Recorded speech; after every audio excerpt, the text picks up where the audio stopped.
If you had the chance to design a shoe inspired by your favorite drink, what drink would it be? What's up, everybody? Welcome back to the channel. If it is the first time you're touching down in this channel, welcome to Small Feet Big Heat. We talk sneakers, we talk streetwear, and everything in between. Today I'm reviewing the Yuto Horigome Nike SB Dunk Low collaboration, Matcha. This is Yuto's second Nike SB, the first one released in 2023. In hindsight, I do vaguely remember people being excited about that first collaboration, but 2023 was a slow pickups year for me.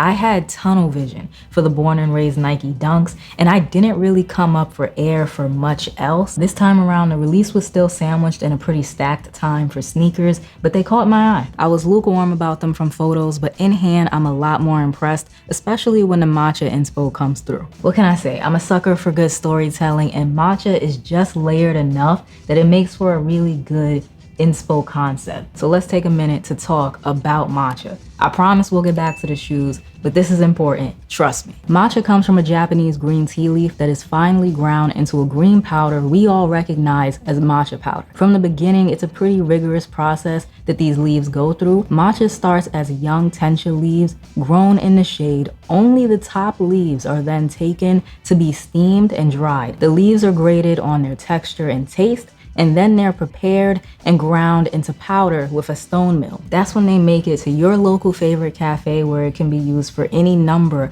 of matcha drinks. But today, for the sake of your time, we're only gonna talk about the traditional matcha drink because the ritual and the patience that it takes to make that traditional matcha drink is what these dunks are based off of. The first steps of making matcha is to strain and sift the powder, eliminating any lumps. While that's happening, the water is usually boiling and cooling. The water is then added to the powder for the first whisking, and this is to turn that mixture into a paste. The second whisking is when the rest of the water is added, and you have to whisk pretty vigorously until you see a light foam on top. That means that the drink is creamy and smooth, and that's when you have the perfect matcha. The olive green outsole and suede on the upper of the dunks looks very similar to matcha powder. The speckle on the suede resembles the bubbles at the top of a finished matcha drink. It's also just a nice addition to the shoe so that we don't have a plain green suede. There's some speckling on the outsole as well. The toe box and the mid panel are also suede, and they really threw me off because they're almost rough.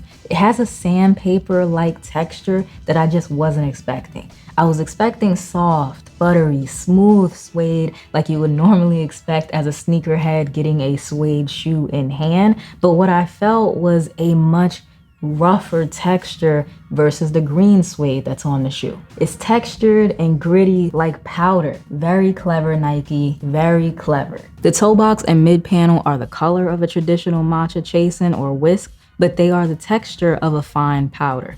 Very interesting material choices happening here. I love it. The swoosh on these dunks is a nice dark green leather, and as I've stated, a good matcha drink should be super smooth and creamy at the end, so it makes sense that you would have a nice smooth leather swoosh to represent that. All of the different textures on the sneaker representing different stages of the matcha drink really shows the amount of attention to detail and finesse that went into this collaboration. Moving toward the back of the shoe, down here near the back heel is Yuto's family crest. Family crests back in the day and still today are used to mark ownership of possessions. So him choosing to share that on an item that's being released to the public is for sure a conscious choice to represent and pay homage to his family on a very large scale. The brown layer around the back heel is specifically called out by Nike for including bamboo fibers. Now, traditionally, any good matcha chasen is going to be made out of bamboo, but they're usually a khaki, more similar to the toe box and mid panel,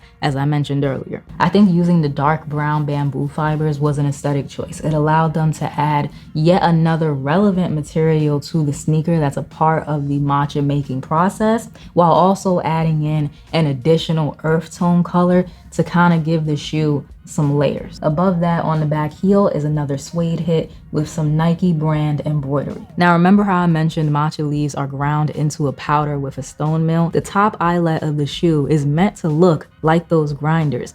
If you notice, it really stands out against the shoe's earth tones. It was definitely done on purpose, like all of the other choices. You get 3 pairs of laces with these sneakers, a light khaki, a pink, and a green that's currently in the shoe. I'm not sure right now which one is my favorite, but follow me on Instagram. I'll definitely update y'all there. There's also custom insoles. Now it's a little abstract, but what I see is a splash of liquid, so a drink splashing up the side.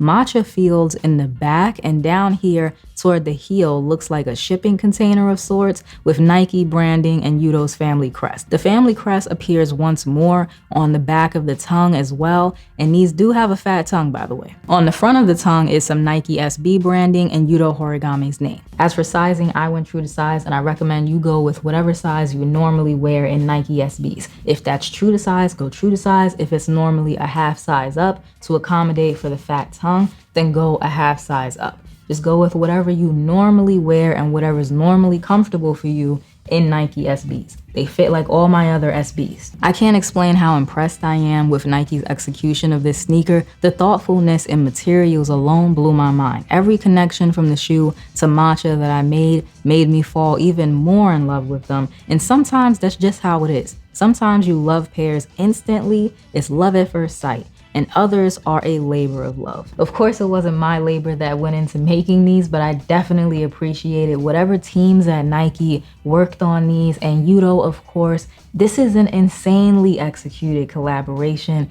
Every detail is so well thought out. I'm very happy to add them to the collection. I cannot wait for someone to ask me about them so that I can bore them with all the little details that they will probably think is just trivial, but that I find so cool. On feet, they look great. Nike Dunks are super easy to style, and so they're kind of a home run in that department as well. If I did not have these in hand and someone told me that they were in their top 5 sneakers of the year for 2025, I would be skeptical. But seeing is believing, and these are so impressive in hand. I absolutely see these ending up in a lot of people's top 5, top 10 of the year. As always, if you enjoyed today's video, like, comment, subscribe, show a small YouTuber some love. Check out my review of the Joe Fresh Goods Aged Well 992 or the Union LA Chicago Shadow that released earlier this year. I have a bunch of reviews on the channel, so go check out those or any of the other content on the channel, and I will check y'all out in the next one.